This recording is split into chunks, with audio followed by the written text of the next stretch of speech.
Hello बच्चों, good evening to everyone. मैं हूं अमन सर, अमन फिजिक्स पूर्णिया से, और आप सभी के लिए लेकर के आया हूं एक नया वीडियो लेक्चर आप सभी के लिए।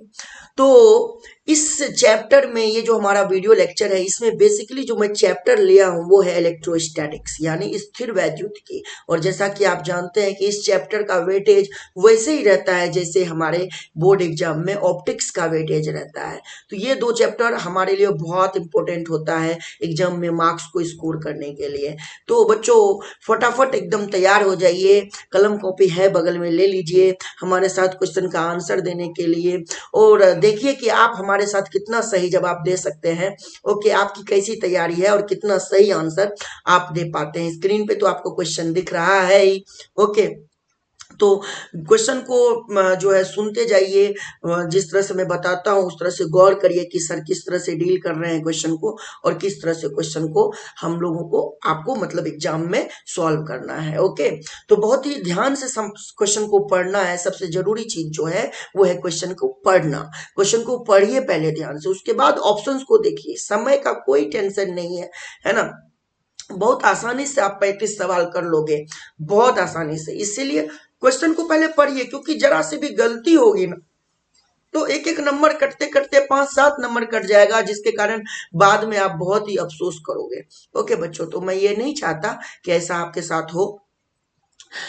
जो भी बच्चे हमारे वीडियो पे पहली बार देखने के लिए इस वीडियो को आए हैं, हमारे चैनल पे पहली बार आए हैं, वो चैनल को सब्सक्राइब कर लीजिए और वीडियो को लाइक कर दीजिए, फटाफट शेयर कर दीजिए, है ना। ये बिल्कुल ही फ्री सुविधा है आप सभी के लिए। इसलिए मैं ये चाहता हूं कि ज्यादा से ज्यादा बच्चों तक ये पहुंचे, ताकि ज्यादा से ज्यादा बच्चे इस वीडियो का लाभ उठा पाए और एग्जाम में अच्छा स्कोर कर पाए। हम बस आपको एक चीज देना चाहते हैं, ताकि आप भी को भी ध्यान रहे कि सर ने अंतिम समय में बहुत ज्यादा मदद किया था। ओके, तो चलिए हम लोग शुरू करते हैं। पहला सवाल लेते हैं इलेक्ट्रोस्टैटिक्स क्या, है ना।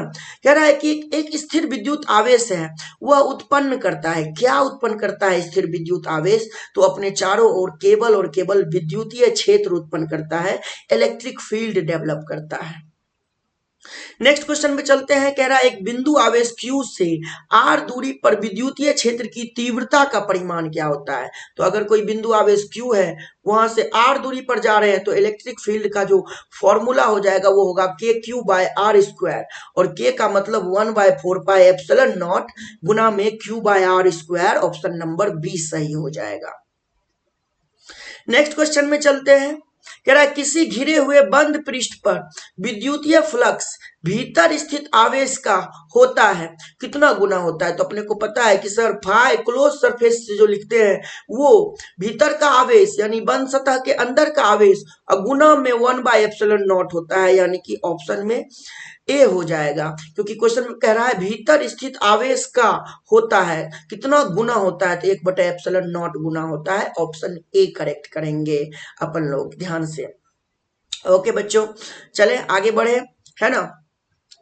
नेक्स्ट क्वेश्चन में चलते हैं हम लोग का। क्वेश्चन नंबर 4 कह रहा है आवेशित खोखले गोलीय चालक के अंदर विद्युतीय तीव्रता होती है। तो खोखले गोलीय चालक के अंदर विद्युतीय तीव्रता 0 होती है। ध्यान रखना है, गोलीय चालक के अंदर में, खोखले गोलीय चालक के अंदर में विद्युतीय तीव्रता 0 होती है। ई का मान 0 होता है ना, किसी भी गोलीय चालक के अंदर या चालक के अंदर या खोखले गोलीय चालक के अंदर में। क्लियर है बच्चों। नेक्स्ट क्वेश्चन में है क्वेश्चन नंबर 5, किसी आवेशित चालक के ठीक बाहर, है ना, किसी बिंदु पर विद्युतीय क्षेत्र की तीव्रता आवेश के पृष्ठ घनत्व, पृष्ठ घनत्व मतलब सिग्मा, इसकी 1/ε0 गुनी होती है। जहां ε0 है मुक्त आकाश की परावैद्युतता, तो इस कथन को कहते हैं। ऑब्वियस सी बात है, अपने को किसी चालक के जस्ट आउटसाइड में, ठीक बाहर में इलेक्ट्रिक फील्ड दे रखा है σ/ε0, और ये कह रहा है ये कहां से आएगा? तो ये कूलॉम के प्रमेय का उपयोग करके आएगा।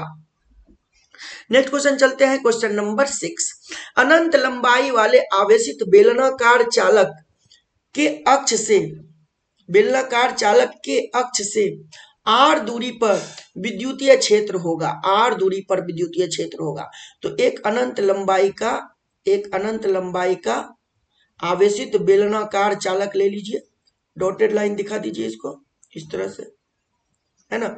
और यहां से इसके केंद्र से R दूरी पर इलेक्ट्रिक फील्ड पूछा है, तो अपने को पता है कि लेमडा कूलॉम पर मीटर इसका रेखीय आवेश घनत्व हो जाएगा इस बेलनाकार चालक का, जो कि यहाँ दिया हुआ भी है। ओके ना, तो ई बराबर में फॉर्मूला क्या हो जाएगा, 2k lambda by R outside पे, E outside 2k lambda by R इस जगह पे, इस बिंदु पे। Okay, 2k lambda by are, के का मान रखिए 1/4πε0, ये हो जाएगा 2 into 1/4πε0 into lambda by R, 2 से 4 कटेगा 2 बार में, यानी ये बन जाएगा लेमडा बाय 2πε0 गुना आर, जो कि ऑप्शन बी में है। नेक्स्ट क्वेश्चन में चलते हैं, कह रहा है एक आवेशित चालक की सतह के किसी बिंदु पर विद्युतीय क्षेत्र की तीव्रता होती है। तो बेटा आवेशित चालक जो होता है ना, उसके सतह के किसी बिंदु पर, तो आवेशित चालक के अंदर में इलेक्ट्रिक फील्ड होता है जीरो, इलेक्ट्रिक फील्ड जीरो, तो भी यानी विद्युत विभव हो जाएगा कांस्टेंट, कांस्टेंट यानी एक समान, एक समान विद्युत विभव, यानी ये समविभव सतह हो जाएगा। कैसा सतह, समविभव सतह, इक्विपोटेंशियल सरफेस। और जब ऐसा होगा तो समविभव सतह पे विद्युत क्षेत्र रेखाएं लंबवत होती हैं, तो यानी कि ऑप्शन बी हो जाएगा, सतह के लंबवत होती है विद्युत क्षेत्र की तीव्रता। अगला, यदि किसी गोले पर आवेश 10 माइक्रोकूलम हो तो उसकी सतह पर फ्लक्स कितना होगा। तो फाई का फॉर्मूला क्या होगा किसी गोले पर आवेश के लिए, Q बटा में एप्सिलॉन नॉट, और हम लोग जानते हैं कि 1 बटा में 4 पाई एप्सिलॉन नॉट का मान होता है 9 गुना 10 की पावर 9 SI मात्रक में। तो यानी 1 बटा में एप्सिलॉन नॉट हो जाएगा, 4 पाई जाएगा 9 के पास गुना होने, तो ये टोटल 36 पाई हो जाएगा, और गुना 10 की पावर 9। क्या मैं इसको Q गुना में 1 बाय एप्सिलॉन नॉट लिख सकता हूं फाई को, बिल्कुल लिख सकते हैं सर। अब Q का मान है 10 माइक्रोकूलम, माइक्रो मतलब 10 की पावर -6, और गुना में 1 बाय एप्सिलॉन नॉट की जगह लिखेंगे 36 पाई गुना 10 की पावर में 9। इसको मैं ठीक से लिख देता हूं, 36 पाई गुना 10 की पावर में 9। अब यहाँ पे देखिए ये हो गया 36 पाई 10 की पावर में 9, यहाँ पे -6, यहाँ पे +1, तो 9 और 1 10, 10 में से 6 गया 4, यानी 36 पाई गुना 10 की पावर में 4। ये है हमारा फाई का वैल्यू, है ना, और मात्रक हो जाएगा न्यूटन मीटर स्क्वायर पर कूलॉम। तो ये कहाँ है, ऑप्शन बी में है, बी को टिक करेंगे। नेक्स्ट क्वेश्चन है, चालक पदार्थ से बने असीमित आवेशित पतली चादर। तो एक पतली चादर फटाक से बना देंगे अपन लोग, तो ये रहा पतली चादर, है ना, ये आवेशित है, चालक पदार्थ से बनी हुई है, असीमित आवेशित पतली चादर बोल रहा है, ध्यान रखना है पतली चादर है। इसका पृष्ठीय आवेश घनत्व तो सिग्मा कूलॉम पर मीटर स्क्वायर होगा। इसके निकट किसी बिंदु पर विद्युतीय क्षेत्र का मान लो इस बिंदु पे, बिंदु पी पे इलेक्ट्रिक फील्ड पूछा है, तो इलेक्ट्रिक फील्ड पी बिंदु पे जो होता है वो होता है सिग्मा बाय 2 एप्सिलॉन नॉट, याद रखना है, जो दूरी पर निर्भर नहीं करता, और ये वैल्यू कांस्टेंट भी होता है, ये बात भी ध्यान रखना।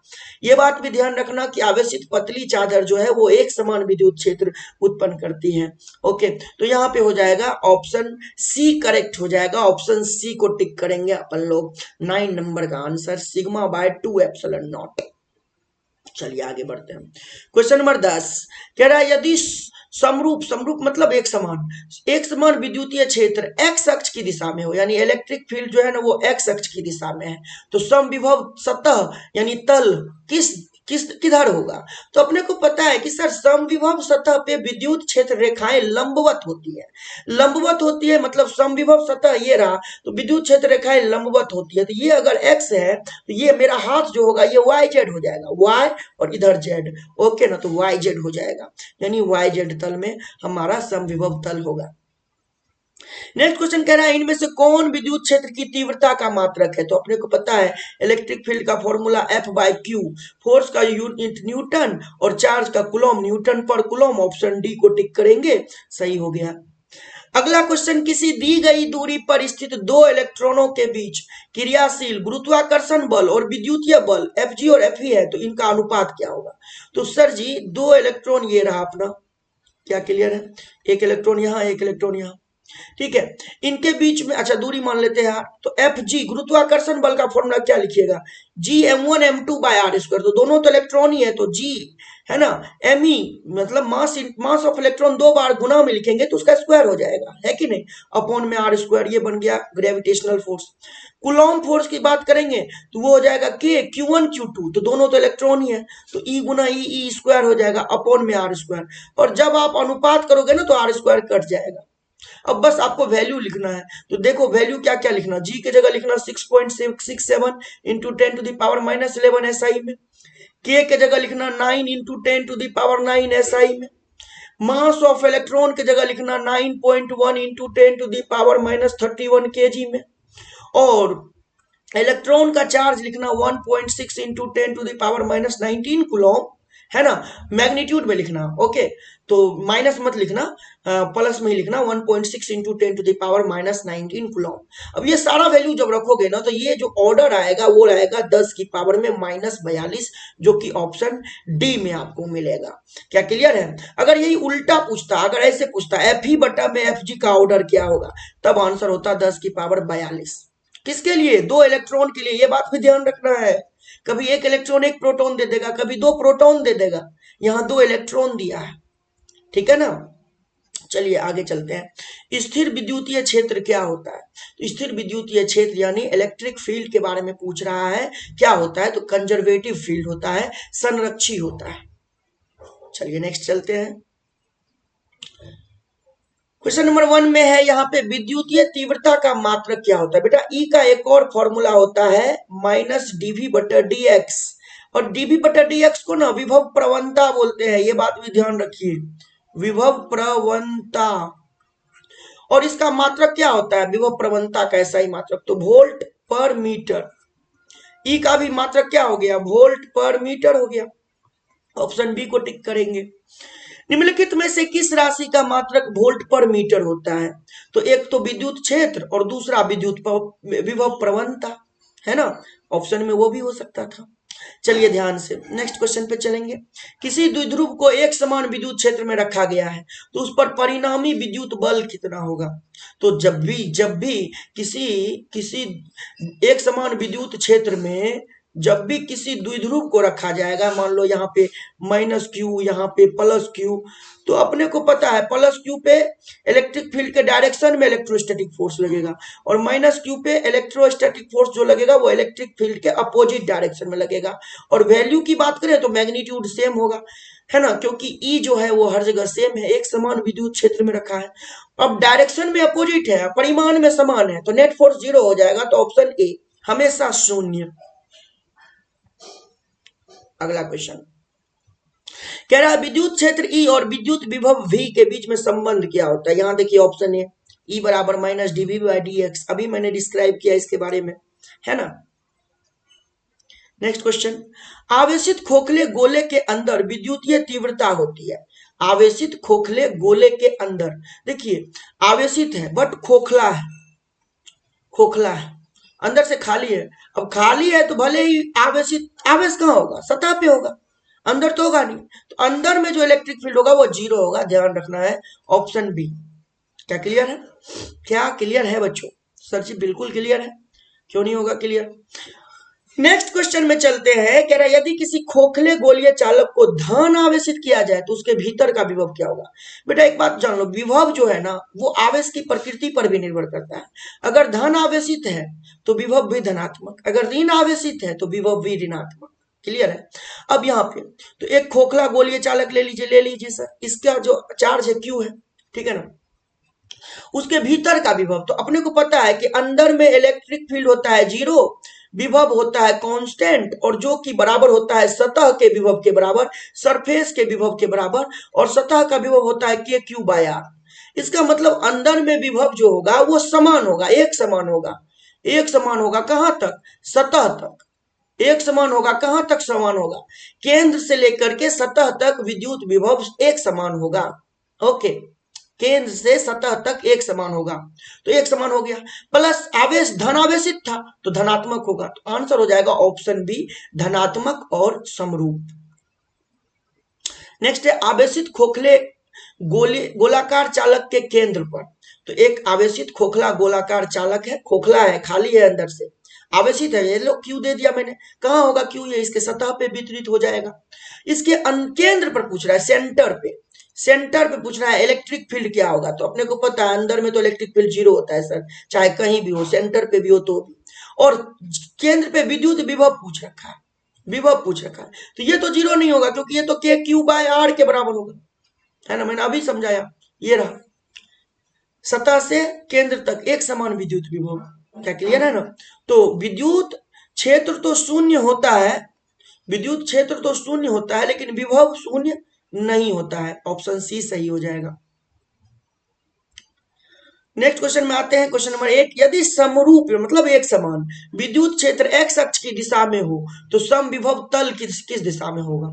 मैंने अभी इस क्वेश्चन को डील किया था वाई जेड में, ये क्वेश्चन रिपीट हो गया है।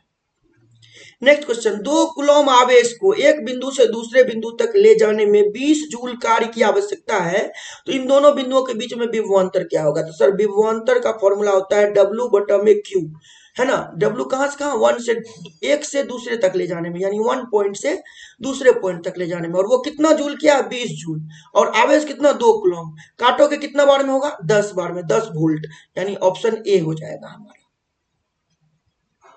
कह रहा है एक बिंदु आवेश Q से r दूरी पर विद्युत विभव होता है, तो ऑब्वियस सी बात है सर, बिंदु आवेश से विद्युत विभव r दूरी पे होगा के क्यू बाय आर, जो कि कहाँ है, ऑप्शन ए में है। के के जगह 1/4πε0 रख दीजिए, इनटू में Q बटा में r। तो यहाँ अपन देख रहे हैं भी जो है r के व्युत्क्रमानुपाती है, किसके कारण, बिंदु आवेश के कारण, ध्यान रखना इस बात को, द्विध्रुव के कारण नहीं। अगला, विद्युत द्विध्रुव के कारण किसी बिंदु आर थीटा पर, मतलब जनरल पॉइंट की बात कर रहा है ये, विभव जिस व्यंजक से दिया जाता है वह क्या होता है। तो विभव का फॉर्मूला जनरल पॉइंट पे होता है बेटा K P cos theta by R square, ठीक है ना। के की जगह लिखोगे 1/4πε0 P cos theta by R square, यानी ऑप्शन बी में है ये। अब यहां पे देख लो, यहां पे आप पूछोगे विद्युत विभव जो होगा वो 1/r² के समानुपाती होगा, या यूं कहोगे कि r² के व्युत्क्रमानुपाती है। देख लो विभव ही है, लेकिन यहां द्विध्रुव के कारण है और यहां बिंदु आवेश के कारण था। ये फर्क नहीं समझोगे तो गलत ही ना मार के आओगे एग्जाम में। नेक्स्ट क्वेश्चन, 2 प्लेटों के बीच विभवांतर है 10 की पावर 5 वोल्ट और उस प्लेट के बीच की दूरी इतनी मीटर है। प्लेट के बीच में एक इलेक्ट्रॉन रखा गया है जिसका आवेश ये है, इस पे बल कितना लगेगा ये पूछा है, बल पूछा है। तो 2 प्लेट ले लीजिए, सबसे पहले 2 प्लेट, इनके बीच का विभवांतर यानी डेल्टा भी दे रखा है कितना, 10 की पावर में 5 वोल्ट। एक पॉजिटिव प्लेट है, एक नेगेटिव प्लेट है। इनके बीच की दूरी दे रखा है डी। तो अपने को पता है इलेक्ट्रिक फील्ड होता है डेल्टा वी अपॉन में डी, विभवांतर प्लेटों के बीच का विभवांतर अपॉन में प्लेटों के बीच की दूरी। तो ये कितना हो जाएगा, तो इलेक्ट्रिक फील्ड पहले निकाल लेते हैं। तो डेल्टा भी दे रखा है 10 की पावर 5 और डी का मान दे रखा है 4 गुना 10 की पावर -3। ये इलेक्ट्रिक फील्ड का वैल्यू हो गया। मैं फिलहाल इसको रखता हूं, इसको मैं कैलकुलेट अभी नहीं करता हूं। अब इसके बीच में एक इलेक्ट्रॉन रखा है, ये रखिए इलेक्ट्रॉन। अब कह रहा है बताइए इसके ऊपर फोर्स कितना लगेगा। तो इन दोनों प्लेट के कारण जो इलेक्ट्रिक फील्ड यहाँ डेवलप हो रहा होगा ना, वो इस डायरेक्शन में हो रहा होगा। अब जिधर इलेक्ट्रिक फील्ड है, चूंकि इलेक्ट्रॉन ऋण आवेशित कण है, तो इलेक्ट्रोस्टैटिक फोर्स जो लगेगा इलेक्ट्रॉन पे वो इलेक्ट्रिक फील्ड के विपरीत दिशा में लगेगा। ये लगेगा इलेक्ट्रोस्टैटिक फोर्स विपरीत दिशा में, इलेक्ट्रिक फील्ड के विपरीत दिशा में। यानी अगर इलेक्ट्रिक फील्ड इधर है और इलेक्ट्रॉन ऋण आवेशित कण है तो फोर्स लगेगा पीछे। तो फोर्स का फॉर्मूला क्या लिखोगे सर, इलेक्ट्रोस्टैटिक फोर्स बराबर लिखेंगे Q गुना में E, Q के जगह में E और गुना में इलेक्ट्रिक फील्ड का वैल्यू। तो E का वैल्यू कितना दिया हुआ है वो लिखेंगे हम लोग। तो E का वैल्यू होता है 1.6 इंटू 10⁻19 चार्ज हो गया इलेक्ट्रॉन का, इंटू में इलेक्ट्रिक फील्ड कितना है सर जी 10 की पावर में 5। अब ये जो देखिए बटा में 4 है, बटा में 4 गुना 10 की पावर में -3, इसको सॉल्व करना है। पॉइंट को हटाइए, नीचे में आएगा 10। अब 4 से 16 कटेगा 4 बार में। अब यहाँ 10 की पावर में 1 और 10 की पावर में -3, यानी नीचे में बचा 10 की पावर -2। -2 ऊपर गया तो +2 यानी 10 की पावर 7। 10 की पावर 7 हो जाएगा 5 के साथ मिल करके, है ना। अब -19 और प्लस का 7 यानी -12, तो बल हो गया 4 गुना 10⁻⁻12 न्यूटन, जो कि कहाँ है, ये रहा ऑप्शन डी में। ठीक है बच्चों, यदि दो सुचालक गोले अलग अलग आवेशित करने पर परस्पर जोड़ दिए जाएं तो क्या होगा। तो बेटा जब भी दो सुचालक, सुचालक मतलब चालक ही हुआ, उनको अलग अलग आवेशित किया और परस्पर जोड़ दिया, तो आवेश का ट्रांसफर एक गोले से दूसरे गोले में तब तक होता रहेगा जब तक दोनों का विद्युत विभव एक दूसरे के बराबर ना हो जाए। ठीक है, और इस प्रक्रिया में ऊर्जा की हानि होगी, लेकिन कुल आवेश हमेशा संरक्षित रहेगा। टोटल जो चार्ज रहेगा वो कंजर्व रहेगा, यानी दोनों का कुल आवेश संरक्षित रहेगा। इस बात का ध्यान रखना है। अगला, किसी सूक्ष्म विद्युत द्विध्रुव के मध्य बिंदु से बहुत दूर r दूरी पर, यानी सूक्ष्म विद्युत द्विध्रुव हो गया, विद्युत विभव किसके समानुपाती होता है। तो मैंने अभी बताया था, भी समानुपाती होता है 1/r² के। ऑप्शन सी को टिक करेंगे। यही ऐसे भी हो सकता है ऑप्शन में r का पावर -2, ऐसे भी हो सकता है, ये भी सही जवाब होगा। ओके, ये भी हो सकता है। P वेक्टर आघूर्ण वाला एक विद्युत द्विध्रुव E वेक्टर तीव्रता वाले विद्युत क्षेत्र में रखा जाए तो उस पर लगने वाला टॉर्क का फॉर्मूला, तो सर जी टॉर्क का फॉर्मूला होता है P vector cross E vector, और मैग्नीट्यूड में जब लिखेंगे तो ये हो जाएगा PE sin थीटा, और टॉर्क का अधिकतम मान पूछेगा तो वो हो जाएगा P गुना E। पूछेगा कब अधिकतम होगा, तो थीटा का वैल्यू 90 डिग्री पे। थीटा किसके किसके बीच का कोण है, तो P और E के बीच का कोण है। P क्या है, विद्युत द्विध्रुव आघूर्ण है। ओके, उसकी दिशा किधर से होती है, विद्युत द्विध्रुव आघूर्ण की दिशा, तो ऋणात्मक आवेश से धनात्मक आवेश की तरफ। P किसके बराबर होता है मैग्नीट्यूड में, तो Q गुना में दोनों बिंदु आवेशों के बीच की दूरी, जो एक ऋणात्मक बिंदु आवेश और एक धनात्मक बिंदु आवेश। इसका एसआई मात्रक क्या होता है, कूलॉम इंटू में मीटर। सीजीएस क्या होता है सर, डी बाय होता है, डी बाय सीजीएस। सीजीएस मात्रक, सीजीएस किसका, विद्युत द्विध्रुव आघूर्ण का। ठीक है ना, चलिए बहुत चीज सीख गए। तो कौन सा ऑप्शन सही हुआ, टॉर्क बराबर में P vector cross E vector. अगला, यदि एक छोटे विद्युत द्विध्रुव के अक्ष पर केंद्र से r दूरी पर विद्युत क्षेत्र E1 है, पहले इतना सही लिखिए। तो एक छोटा विद्युत द्विध्रुव लेते हैं, -q + q, ये रहा विद्युत द्विध्रुव आघूर्ण की दिशा। यहां से r दूरी पर इसके अक्ष पे एक बिंदु ले लेते हैं, जिधर P वेक्टर होता है उधर ही E वेक्टर होता है। इस वैल्यू का मैग्नीट्यूड E1 बोल रखा है, और E1 बराबर में क्या होता है फॉर्मूला, 2kp/r³। ये याद रखिए। अक्षीय बिंदु पर लघु विद्युत द्विध्रुव के कारण विद्युत क्षेत्र की तीव्रता का परिमाण 2kp/r³। अब कह रहा है, तथा द्विध्रुव के लंब समद्विभाजक रेखा यानी विषुवतीय रेखा पर 2r दूरी पर तीव्रता है E2। तो फिर से लीजिए, ये रहा -q, ये रहा +q, ये हो गया हमारा P वेक्टर की दिशा, इसका केंद्र O, यहां से ये वाला लंब समद्विभाजक, ये दूरी 2r, O से इस बिंदु का दूरी, इस बिंदु का नाम P। यहां जो इलेक्ट्रिक फील्ड होगा वो इस डायरेक्शन में होगा, ये हमारा E2 हो गया। अब E2 का जो फॉर्मूला होता है वो होता है kp/r³। याद रखिए, kp/r, r के जगह 2r है, क्वेश्चन में इस बात का ध्यान रखना है। ये बन गया kp/8r³, 2 का क्यूब 8 हो जाएगा। अब दोनों का अनुपात कर लो, तो E1 बटा में E2 बराबर में 2kp/r³ अपॉन में kp/8r³, r³ kp, r³ kp cut गया, 8 गुना 2 16 हो गया। तो यहां से E2 बराबर हो गया E1 बटा में 16। अब देखो यहाँ पे माइनस का चिन्ह है, ये देखो माइनस का चिन्ह क्यों है, क्योंकि E1 की जो दिशा है उसको नोट करो। E1 की दिशा इधर है, यानी जिधर P वेक्टर की दिशा है, और E2 की दिशा नोट करो, E2 की दिशा उल्टा है P वेक्टर की दिशा के, इसलिए साइन जो यूज हुआ है वो क्या होगा, माइनस। ओके बच्चों, तो कौन सा सही हुआ, ऑप्शन नंबर बी 17। कह रहा है, एक आवेशित गोलीय चालक के आवेश का पृष्ठ घनत्व सिग्मा है, इसके पृष्ठ पर विद्युतीय क्षेत्र E तथा चालक का विद्युतीय विभव है V।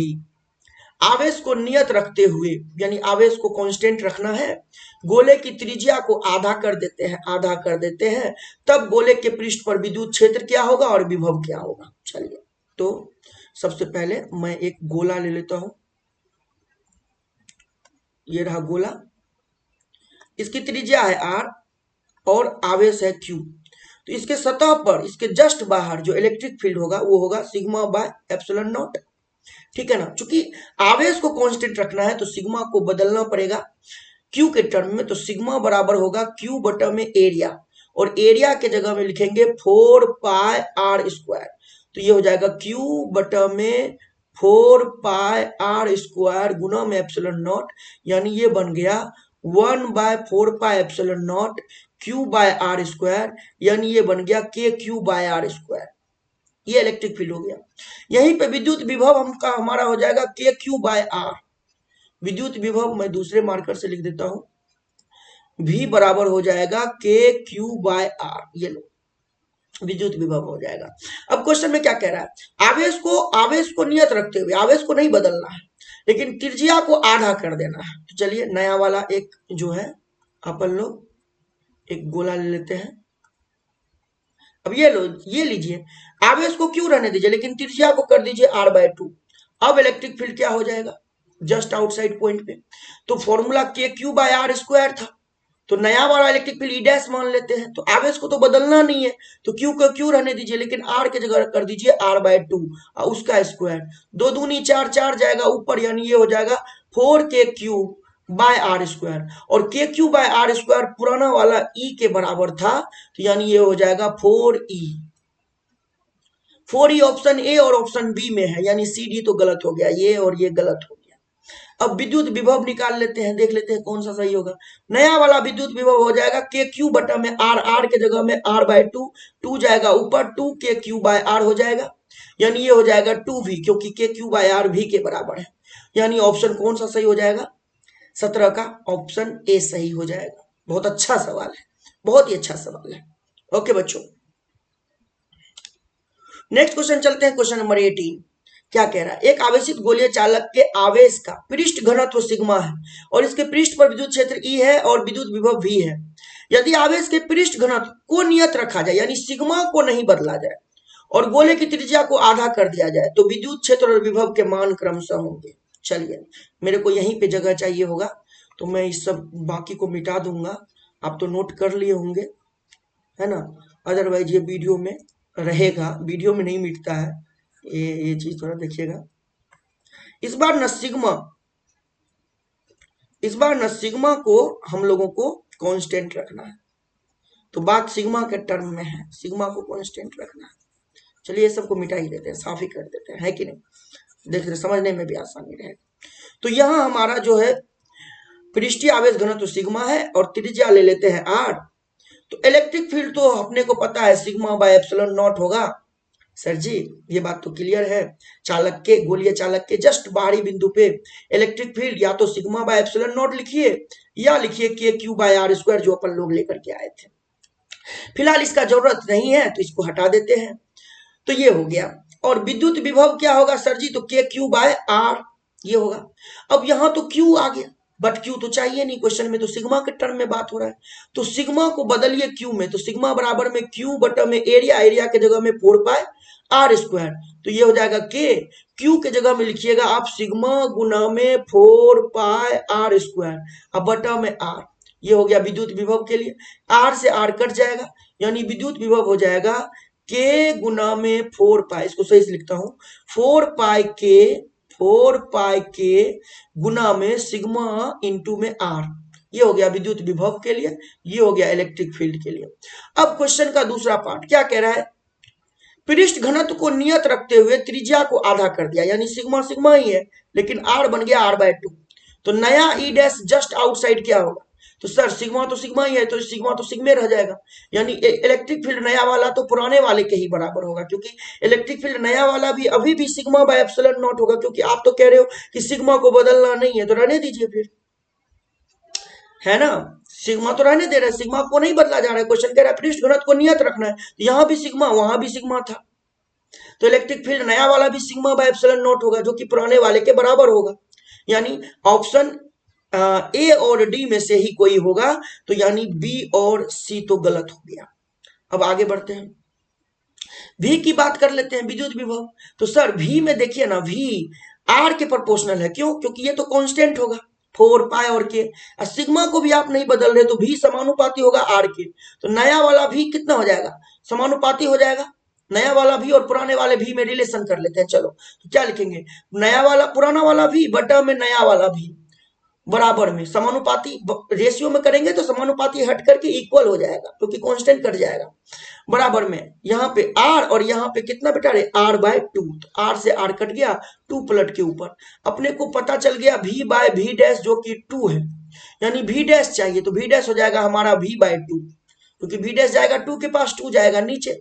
इसका मतलब ये है कि ये भी नहीं होगा, नया वाला विद्युत विभव पुराने वाले का आधा हो जाएगा, लेकिन ई में कोई चेंज नहीं होगा, यानी ऑप्शन ए करेक्ट होगा। ये दोनों सवाल मेरे ख्याल से बहुत अच्छा सवाल है, एकदम दिमाग को एकदम हिला देने वाला। चलिए क्वेश्चन नंबर 19 पे चलते हैं।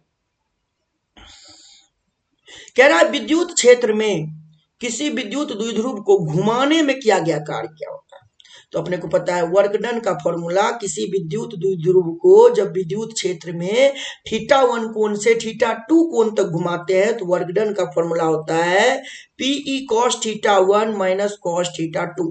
अब तुम ये देखो कि घुमा कहां से कहां रहे हो, तो किसी विद्युत क्षेत्र में घुमा रहे हो θ कोण तक, तो θ1 0 डिग्री ले लो, मतलब ये हुआ कि इलेक्ट्रिक फील्ड के ही दिशा में इलेक्ट्रिक डायपोल था और इसको घुमा करके इलेक्ट्रिक फील्ड के रेस्पेक्ट में किसी एंगल तक आप कर दिए, ये थीटा कोण से घुमा दिए, ठीक है, ये घुमा दिए।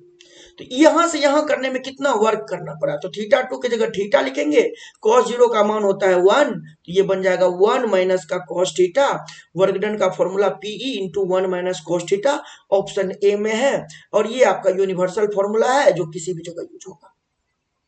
नेक्स्ट क्वेश्चन, आघूर्ण P वाले किसी विद्युतीय द्विध्रुव को समरूप मतलब एक समान विद्युतीय क्षेत्र E की दिशा से 90 डिग्री से घुमाया गया है, उसमें घुमाने में कितना कार्य होगा, यही फॉर्मूला यूज करो।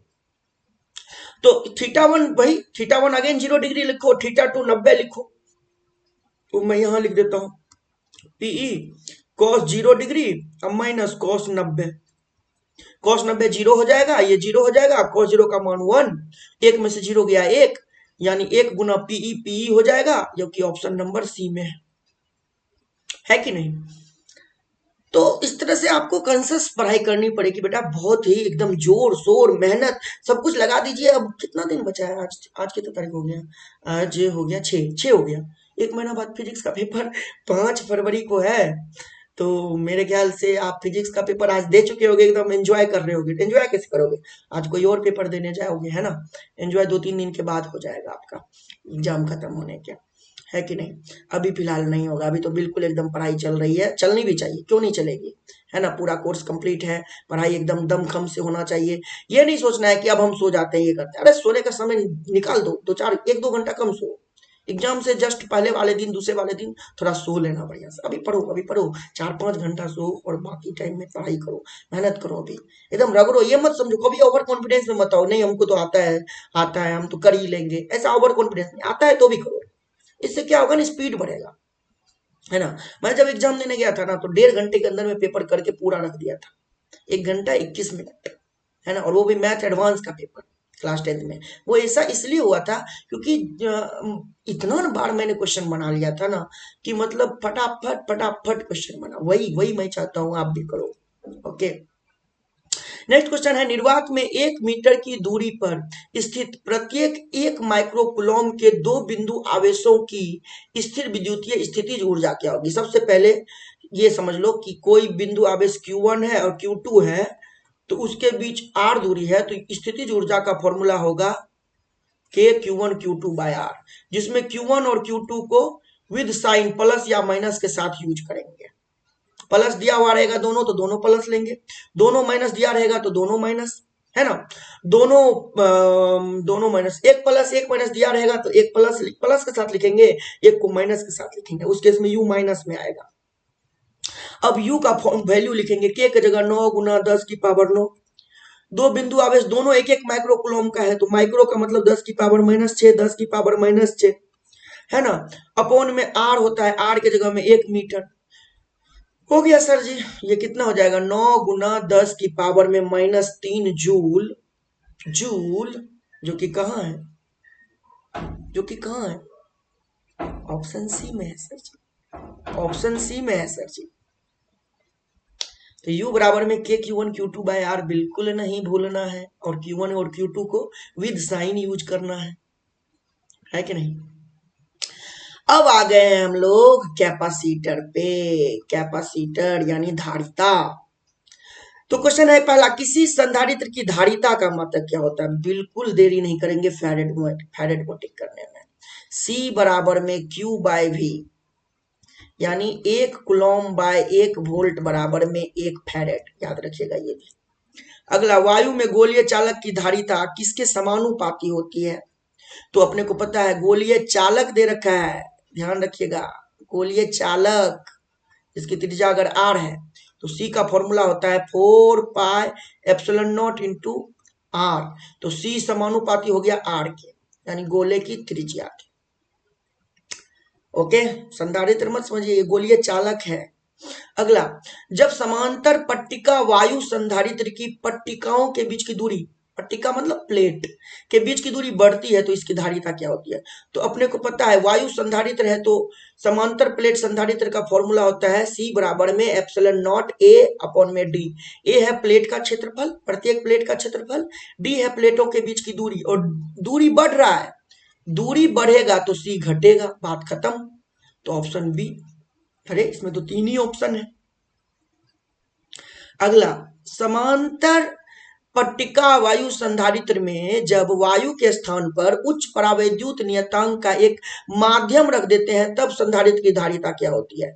तो जब किसी संधारित्र के प्लेटों के बीच माध्यम भरा जाएगा, εr बोले या K बोले, तो संधारित्र की धारिता नई वाली जो हो जाती है वो होती है ε0 εr A/d, या फिर K इंटू ε0 A/d, यानी नई धारिता पुरानी धारिता के K टाइम्स या εr टाइम्स बढ़ जाती है, और अपना εr 1 से बहुत ही बड़ा या K 1 से बहुत ही बड़ा इस क्वेश्चन में बताया गया है। इसका मतलब C' का मान यानी नई वाली धारिता बढ़ेगी बढ़ेगी बढ़ेगी। Option number A। क्या क्लियर है बच्चों। चलिए नेक्स्ट पर चलते हैं। 5, भिन्न धारिता वाले 3 संधारित्र को श्रेणी क्रम में जोड़े हैं तो संधारित्र पर आवेश क्या होगा। अब इसमें 2 ही ऑप्शन है, तो संधारित्र पर श्रेणी क्रम में जब भी जोड़ेंगे तो आवेश समान होगा बेटा, 2 ही ऑप्शन में टिक करना है। बट जो ऑप्शन है आंसर है वो अवेलेबल है, तो इसलिए जो है बाइलक यहाँ पे ऑप्शन अवेलेबल है, तो समान होगा। श्रेणी क्रम में जब भी जोड़ेंगे तो संधारित्र के प्रत्येक प्लेटों पर आवेश जो होगा वो समान रहेगा, है ना, तीनों है, तीनों पे आवेश समान होगा। अगला, 3 संधारित्र है, उसमें प्रत्येक की धारिता है C, श्रेणी क्रम में जोड़ा हुआ है तो समतुल्य धारिता क्या होगी। ध्यान रख लो बेटा, श्रेणी क्रम में 1/C इक्विवेलेंट बराबर फॉर्मूला लगाना 1/C1 प्लस 1/C2, 3 को रहेगा तो 1 प्लस 1/C3, 4 रहेगा तो प्लस 1/C4। अब मैं शॉर्टकट बताता हूं, अगर धारिता का मान समान हो सभी का और श्रेणी क्रम में जोड़े गए हों तो जितनी धारिता है उतने से भागा लगा दोगे, तुम्हारा C इक्विवेलेंट आ जाएगा। 3 संधारित्र था, सॉरी, जितना संधारित्र है उतने से भागा लगा दो, किसमें, प्रत्येक की धारिता में, आपका आंसर आ जाएगा, यानी C इक्विवेलेंट C/3। या फिर यहाँ रख लो 1/C इक्विवेलेंट बराबर 1/C 1/C 1/C, ये हो जाएगा 3/C 1/C इक्विवेलेंट, पलटी मरवा दो, हो गया C/3। देखो आ गया ना। तो इतना लंबा जाने से अच्छा है थोड़ा सा कॉन्सेप्ट दिमाग में याद रखो। तो कौन सा सही हो जाएगा, ऑप्शन सी, है ना। संधारित्र के समांतर संयोजन पैरेलल में जोड़े हैं, जो राशि प्रत्येक संधारित्र के लिए समान रहती है वह है। तो समांतर क्रम संयोजन में पैरेलल कॉम्बिनेशन में विभवांतर समान होता है, ये याद रखना, आवेश नहीं, विभवांतर। ऊर्जा और धारिता की तो बात ही नहीं करेंगे, है ना, विभवांतर समान रहता है। अगला क्वेश्चन कह रहा है, धातु के बने 2 गोलाकार चालकों की धारिता C1 और C2 है, धातु यानी चालक, है ना, दोनों पर कुल कुछ आवेश है, यदि उनमें संपर्क कर दिया गया और उसके बाद उसको अलग कर दिया गया, तो अलग होने के बाद दोनों पे आवेश है Q1 और Q2, तो उनके संबंध क्या, तो अपने को पता है कि दोनों को जब संपर्क करेंगे ना, तो आवेश का स्थानांतरण तब तक होता रहेगा जब तक दोनों का विद्युत विभव एक दूसरे के बराबर ना हो जाए। और विभव का फॉर्मूला होता है यहाँ पे Q बटा में C। तो दोनों का विभव बराबर यानी V1 बराबर में V2, तो V1 की जगह लिखोगे Q1/C1 और V2 की जगह लिखोगे Q2/C2। तो यहां से Q1 बटा में Q2 बराबर में ये हो जाएगा C1 बटा में C2, जो कि ऑप्शन नंबर बी में है। अगला नेक्स्ट क्वेश्चन पे चलते हैं बच्चों। समान धारिता के 3 संधारित्र हैं, उसको श्रेणी क्रम में जोड़े हैं। समान धारिता है, ध्यान रखिए, और सभी की जोड़ने पर तुल्य धारिता है 6 माइक्रोफैरेड। तो सबसे पहले प्रत्येक की धारिता निकालो, तो C इक्विवेलेंट बराबर C/3। समतुल्य धारिता है 6 माइक्रोफैरेड, C बटा में 3, तो C का मान हो गया 18 माइक्रोफैरेड। समझ में आया? 18 माइक्रोफैरेड, 18 18 18 के 3 संधारित्र हैं, इसका मतलब ये हुआ। अब उनको समांतर में जोड़ेंगे तो समतुल्य धारिता क्या होगी, तो तीनों संधारित्र को समांतर में जोड़ दो, ये लीजिए जोड़ दिए समांतर में। अब समांतर में C इक्विवेलेंट क्या हो जाएगा, जितना बार है, जितना बार जोड़े हो, अगर प्रत्येक की धारिता समान है तो उतने से गुना कर दो, काम खत्म। यानी 3 गुना 18, 18 गुना 3 कितना होता है 54 माइक्रोफैरेड, जो कि ऑप्शन किस में होगा, सी में होगा। क्या क्लियर है ना? बिल्कुल क्लियर रहेगा सर, है ना। अच्छा, इसके लिए जनरल फॉर्मूला होता है C इक्विवेलेंट बराबर C1 plus C2 plus C3 up to, समझ ही रहे हो, जहां तक दिया रहेगा वहां तक, समांतर के लिए। अगला 4 संधारित्र उपलब्ध है, इनमें प्रत्येक की धारिता 2 माइक्रोफैरेड है। 8 माइक्रोफैरेड का संधारित्र बनाने के लिए उनको कैसे जोड़ना चाहिए, सिंपल सी बात है, 2 2 के हमको 4 चाहिए, समांतर क्रम में जोड़ेंगे तो 2 प्लस 2 प्लस 2 प्लस 2 या 2 गुना 4 यानी 8 हो जाएगा। यानी उनको जोड़ेंगे अपन लोग किस क्रम में, समांतर क्रम में, फटाक से 8 बन जाएगा। काहे के लिए लफड़ा लेंगे, ये लीजिए 2 2 2 और ये 2, चारों समांतर क्रम में जोड़ दिए तो चारों से हो जाएगा 4C, 4 गुना 2, C की जगह में 2 लिखिए, तो 4 गुना में 2 यानी 8 माइक्रोफैरेड बन गया C इक्विवेलेंट। यही बनाना था, प्रत्येक की धारिता समान थी ना, 2 माइक्रोफैरेड। ठीक है। अगला, यदि कई संधारित्र उपलब्ध हो और उनके समूहन, समूहन माने ग्रुपिंग, कॉम्बिनेशन, संयोजन से अधिकतम धारिता, उच्चतम धारिता प्राप्त करना है, तो कैसे जोड़ेंगे, सिंपल सी बात है, समांतर क्रम में जोड़ेंगे। समांतर में बढ़ता चला जाता है संधारित्र की धारिता, और श्रेणी क्रम में जोड़ेंगे तो भाग लगता चला जाएगा यानी घटता चला जाएगा। तो न्यूनतम पाना है तो श्रेणी क्रम में जोड़िए, धारिता अधिकतम पाना है तो समांतर क्रम में जोड़िए। अगला नेक्स्ट क्वेश्चन है, समान धारिता के n संधारित्रों को पहले समांतर क्रम में फिर श्रेणी क्रम में जोड़ रहे हैं। समान धारिता है, सबकी धारिता मान लेते हैं C है, और ऐसे n संधारित्र है, तो समांतर क्रम में जोड़ेंगे तो C जो हो जाएगा, C डैश मान लेते हैं, वो हो जाएगा n गुना C, और फिर श्रेणी क्रम में जोड़ेंगे तो मान लेते हैं श्रेणी क्रम में C डबल डैश होगा, तो उसमें क्या हो जाएगा सर, C बटा में n, श्रेणी में n से भागा, अब n चला जाएगा ऊपर, C से C कट जाएगा, n गुना n, n स्क्वायर हो जाएगा। तो यानी कि आंसर हो जाएगा ऑप्शन नंबर बी, क्योंकि अपने को यही अनुपात ही पूछा था, C dash by C double dash, ये n स्क्वायर के बराबर आया। एक समांतर पट्टिका संधारित्र की पट्टिकों के बीच अभ्रक रखा जाता है, मतलब डाइलेक्ट्रिक सब्सटेंस, कि एक पतली परत प्लेट रख देने पर संधारित्र की धारिता, ऑब्वियस सी बात है, बढ़ेगा, है ना, क्योंकि के का वैल्यू 1 से ज्यादा होगा। अगला क्वेश्चन कह रहा है, 1 माइक्रोफैरेड धारिता के 2 संधारित्र समांतर क्रम में जोड़े गए हैं और इनके श्रेणी क्रम में 0.5 माइक्रोफैरेड का एक तीसरा संधारित्र जुड़ा है, परिणामी धारिता, मतलब सवाल ये देखिए, 2 संधारित्र पहले समांतर क्रम में जोड़ दीजिए, जोड़ दिया, और इसके साथ श्रेणी क्रम में ये तीसरा जोड़ दीजिए। अब यहां और यहां के बीच में इक्विवेलेंट पूछा है, ये भी 1 माइक्रोफैरेड, ये भी 1 माइक्रोफैरेड, और ये 0.5 माइक्रोफैरेड। तो आपको पता है इन दोनों को तो जोड़ेंगे समांतर क्रम में, तो 1 और 1 हो जाएगा 2।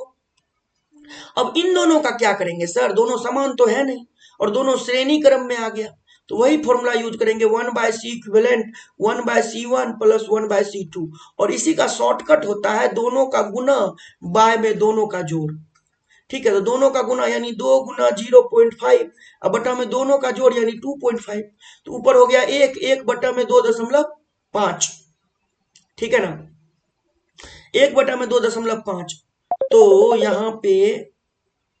यहाँ पे पॉइंट को जब हम लोग हटाएंगे तो ऊपर में जाएगा 10, तो 5 दूनी 10 और 5 25, 5 25 यानी 2/5, यानी सी इक्विवेलेंट आ गया 2/5 यानी 0.4 माइक्रो फैरेड। ये किस ऑप्शन में है? ऑप्शन नंबर सी में है। कह रहा है 50 माइक्रोफैरेड धारिता वाला एक संधारित्र 10 वोल्ट तक विभव तक आविष्ट किया जाता है, मतलब आवेशित किया जाता है, इसकी ऊर्जा क्या होगी? सिर दर्द करने लगा बच्चों। तो ऊर्जा आपने को पूछा है, तो ऊर्जा के लिए फॉर्मूला लगाएंगे half C V square, half C V square, है ना। और आपको ध्यान रखना है कि समांतर प्लेट संधारित्र के प्लेटों के बीच ऊर्जा जो स्टोर होता है वो इलेक्ट्रिक फील्ड के फॉर्म में होता है। तो हाफ गुना सी के जगह में 50, माइक्रो के जगह में 10 की पावर -6, और वोल्टेज कितना है 10, 10 का स्क्वायर यानी 100। तो 2 से इसको फिलहाल उड़ा देते हैं 50 बार में, 50 गुना 50 हो जाएगा 2500 गुना 10 की पावर -6, यानी 25 गुना में 10 की पावर में -4, है ना, और जूल। अब 25 के टर्म में है नहीं, 2.5 के टर्म में है, क्या हो जाएगा उससे, क्या हो जाएगा? अपन लोग ऐसा कर लेते हैं, 25, एक 10 बाहर निकाल लेते हैं, 10 बट्टा में कर लेते हैं, 25 बटा में 10 यानी 2.5 गुना 10 की पावर -3 जूल। ये कहाँ है? ऑप्शन ए में है। किसी पदार्थ का परावैद्युत नियतांक हमेशा अधिक होता है एक से अधिक होता है, एक से हमेशा अधिक होता है परावैद्युत नियतांक, डाइलेक्ट्रिक कांस्टेंट। प्रभावी धारिता 5 माइक्रोफैरेड को प्राप्त करने के लिए 2 माइक्रोफैरेड के कम से कम कितने संधारित्र की आवश्यकता होगी? तो मेरे ख्याल से अगर अपन लोग 1-2 माइक्रोफैरेड का ऐसा लगाए, ठीक है, और एक ऐसा इसके साथ लगा दे, तो 2 और 2 से बन जाएगा 1। अब यहां पे 2 और यहां पे एक और 2, देखो तो 5 माइक्रोफैरेड बन गया। ये 2 माइक्रोफैरेड, ये 2, ये 2, ये 2, ये दोनों श्रेणी में है, 2/2 हो जाएगा 1। अब यहाँ 1 और 2 और ये 2, ये तीनों पैरेलल में, तो 2 2 4 4 और 1 5, 5 माइक्रोफैरेड बन गया। कितने संधारित्र की जरूरत होगी? तो 1 2 3 4, 4 संधारित्र की जरूरत होगी। 64 समरूप बूंदे हैं जिनमें प्रत्येक की धारिता है 5 माइक्रोफैरेड, और मिलकर एक बड़ा बूंद बनाया, तो बड़े बूंद की धारिता, तो मैंने आपको फॉर्मूला पढ़ाया हुआ है, सी बिग बराबर में n का पावर में 1/3 और गुना में सी स्मॉल। तो n मतलब 64, 64 का पावर 1/3 गुना में सी स्मॉल 5 है, 64 का पावर 1/3 4 हो जाएगा, 4 गुना 5 20, यानी 20 माइक्रो फैरेड, जो कि ऑप्शन बी में है। सिंपल कैलकुलेशन वाला था। 10 माइक्रोफैरेड धारिता वाले संधारित्र को 5 वोल्ट तक आवेशित किया गया, तो आवेश सर सिंपल Q बराबर में सी वी, सी की जगह में 10 और V की जगह में 5, और माइक्रो बोला है मत भूलिए, गुना में 10 की पावर -6 भी लिखना है। यहाँ पे मैंने नहीं देखा कि माइक्रो है ही नहीं, तो मैंने कहा अरे यार माइक्रो तो लेना पड़ेगा। अब यहाँ पे 10 गुना 10 की पावर -6 हो जाएगा, 10 की पावर में -5, इतना कुलॉम। तो ये कहाँ है? ऑप्शन सी में है सर, 5 गुना 10 की पावर -5 कुलॉम। यदि एक शीशे की छड़ को हवा संधारित्र यानी एयर संधारित्र के 2 पट्टियों के बीच घुसा दें, तो इसकी धारिता क्या हो जाएगी? बढ़ जाएगी, सिंपल सी बात है, कई बार बात कर चुके इसके बारे में। अगला क्वेश्चन बहुत अच्छा है। 2 माइक्रोफैरेड और 4 माइक्रोफैरेड के 2 संधारित्र श्रेणी क्रम में है, और इसके सिरों पर 1200 वोल्ट का विभव है, विभवांतर आरोपित किया गया है। तो पूछ रहा है 2 माइक्रोफैरेड वाले संधारित्र पर विभवांतर कितना होगा? आइए यहाँ पे बनाते हैं। तो पहले क्या क्या डाटा था वो देख लेते हैं। 2 और 4 माइक्रोफैरेड, तो एक लीजिए 2 माइक्रोफैरेड और एक लीजिए 4 माइक्रोफैरेड, 2 माइक्रोफैरेड 4 माइक्रोफैरेड, और इसको श्रेणी क्रम में जोड़ने के बाद एक बैटरी से जोड़ दीजिए जिसका वोल्टेज है 1200 वोल्ट, यही दे रखा है। अब अपने से पूछा है कि यहाँ पे कितना विभव होगा, यानी V1 का मान पूछा है, V1 का मान 2 माइक्रोफैरेड से। तो सबसे पहले ना आप पता करिए सी इक्विवेलेंट। तो सी इक्विवेलेंट क्या हो जाएगा? श्रेणी क्रम में है यानी दोनों का गुना बटा दोनों का जोड़, तो 2 से ये कटा 3 बार में, यानी 4/3 माइक्रोफैरेड। अब ये पता करिए कि कितना आवेश फ्लो हो रहा है बैटरी से। जो बैटरी से फ्लो होगा श्रेणी क्रम में वही आवेश फ्लो हो रहा होगा। तो Q बराबर में C इक्विवेलेंट गुना में V। C इक्विवेलेंट है 4/3, वोल्टेज है 1200 वोल्ट। तो 3 से कटेगा 400 बार में, तो 4 गुना 400 यानी 1600 माइक्रोकुलम आवेश जा रहा है। अब आप अपना लोग यहाँ आ जाते हैं, यहाँ V1 पूछा है अपने लोग को, तो V1 बराबर हो जाएगा Q बटा में, इसको धारिता को C1 बोल लेते हैं, Q बटा में C1, है ना यार, सीधा सीधी बात है, Q बराबर CV होता है, तो V बराबर में Q बाय C होगा, तो V1 बराबर में Q बाय C1 लिखेंगे। आवेश तो Q ही ना जा रहा है इसमें। Q कितना निकाल लिए हो? 1600 माइक्रोकुलम निकाल लिए हो। अपॉन में C1 है 2 माइक्रोफेरेड, 2 से कट जाएगा 800 बार में। इसका मतलब 800 वोल्ट कंज्यूम कर रहा है ये वाला। तो ये कितना करेगा? 400 करेगा। तो अपने से तो 2 माइक्रोफेरेड पूछा है, तो 2 माइक्रोफेरेड के लिए 800 आंसर हो जाएगा, ऑप्शन नंबर सी। ठीक है बच्चों, ये देख लीजिए आंसर ऐसे बनाया हुआ है मैंने। आइए अगला। किसी समांतर पट्टिका संधारित्र के दोनों प्लेटों के बीच एकांक आयतन में संचित ऊर्जा का मान half epsilon not E square. Actual में ये एनर्जी डेंसिटी पूछा है। एनर्जी डेंसिटी जिसको बोलते हैं एनर्जी पर यूनिट वॉल्यूम, ऊर्जा बटा में आयतन, ऊर्जा घनत्व, जूल पर मीटर क्यूब ऐसा ही मात्रक होता है। और यहाँ पे ऊर्जा घनत्व का फॉर्मूला होता है half epsilon not E square. Dhruvan का परिमाण किस पर निर्भर करता है? द्विध्रुव की स्थितिज ऊर्जा पर, उष्मीय ऊर्जा पर। तो ऑप्शन सी हो जाएगा, ए और बी दोनों पर। परावैद्युत सामर्थ्य डाइलेक्ट्रिक कांस्टेंट का एसआई मात्रक क्या होता है? वोल्ट प्रति मीटर। डाइलेक्ट्रिक कांस्टेंट, परावैद्युत, अच्छा डाइलेक्ट्रिक स्ट्रेंथ, सॉरी कांस्टेंट मैंने बोल दिया, डाइलेक्ट्रिक स्ट्रेंथ। ओके, परावैद्युत सामर्थ्य इसका, जिसको हम लोग ई से डिनोट करते हैं। ओके, तो इलेक्ट्रिक फील्ड ही होता है, एक तरह से इलेक्ट्रिक फील्ड ही हुआ, है ना। तो वोल्ट प्रति मीटर। शुष्क वायु का सामान्य दाब पर परावैद्युत सामर्थ्य कितना होता है? ये डाटा पूछा हुआ भी है अपने एग्जाम में। 3 गुना 10⁶ वोल्ट पर मीटर, ई का मान पूछ रखा है। और बच्चों इसके साथ जो है क्वेश्चन समाप्ति के और खत्म हो गया, मतलब समाप्त हो गया बेटा। कितना मैं बहुत ही लंबा वीडियो हुआ है ना, बहुत सारी चीजों को सीखने का मौका मिला। मेरे ख्याल से आपके लिए एक रिवीजन हो जाएगा। जो बच्चे के लिए कई बार ये चीज चल रहा है, मैं क्लास में कई बार बताया हुआ हूँ, तो उन बच्चों को ज्यादा से ज्यादा फायदा मिलेगा बच्चों, क्योंकि जब आप मेरी बात को सुनोगे तो हो सकता है कुछ बात भूल रहे होगे। इतने 1 साल का लंबा कोर्स चलता है, ऑब्वियस सी बात है आपको याद रखना मुश्किल होता है इतने लंबे दिनों तक। तो मैं ये बात समझता हूँ, इसीलिए मैं आपके लिए इस तरह का जो है वीडियो लेक्चर लेकर के आया हूँ, ताकि आप जो है भूली हुई बात को थोड़ा बहुत रिमाइंड करो, है ना। तो कुछ बात याद होगी, कुछ टेस्ट के दौरान आपने याद करी होगी, कुछ कई बार कॉपी पलटा होगा आपने तब पढ़ा होगा, फिर भी साथ में यहाँ पे आपने पढ़ा तो बहुत कुछ सीखने को आपको मिला होगा। बहुत सारे सवाल को डील करने का तरीका आपने सीखा होगा। तो लगभग लगभग आप देखो तो मैंने जो सवाल टोटल डिस्कस किए हैं अभी इस वीडियो लेक्चर में, वो कितना किए हैं, इसमें 13 था, इसमें 13 था, और इसमें कितना था? इसमें था 21, यानी 34 हो गया। और इसमें कितना था? 34 और 25, यानी 59 सवाल। 59 क्वेश्चन कम नहीं होते, बहुत होते हैं। तो बच्चों हमारे साथ यूं ही बने रहिए, सीखने को बहुत कुछ मिलेगा, अभी बहुत कुछ बाकी है, और अभी तो झांकी शुरू हुई है। समय निकालते हुए मैं क्वेश्चन की वीडियो बनाऊंगा, जो आपके लिए जरूरत होगा वो मैं करूंगा। कमेंट बॉक्स में कमेंट में जरूर बताएं कि आपको कैसा लग रहा है वीडियो लेक्चर, और क्या चाहिए आपको, वो सारा चीज आप अपना फीलिंग भी शेयर करो यार। केवल वीडियो देख लेते हो छोड़ देते हो, ऐसे तो मजा नहीं आता ना। हमें भी तो पता चलना चाहिए कि आप क्या देख रहे हो, क्या फील कर रहे हो, कैसा लगा वीडियो, ताकि मैं और मोटिवेट होऊंगा, तो फिर मैं आपके लिए और वीडियो बनाऊंगा। ओके बच्चों, चलिए रखते हैं, मिलेंगे अगले वीडियो लेक्चर में। उसकी तैयारी मैं आपके लिए कर रहा हूँ, क्वेश्चन को ढूंढ रहा हूँ आपके लिए, और क्वेश्चन को आपके लिए लेकर के आऊंगा अगले वीडियो लेक्चर में। बने रहिए अमन फिजिक्स पूर्णिया, अमन फिजिक्स के यूट्यूब चैनल पे। और जो भी बच्चे क्लास 12th में नया बैच ज्वाइन करना चाहते हैं, बिल्कुल उनको रेकमेंड करिए अमन फिजिक्स पूर्णिया।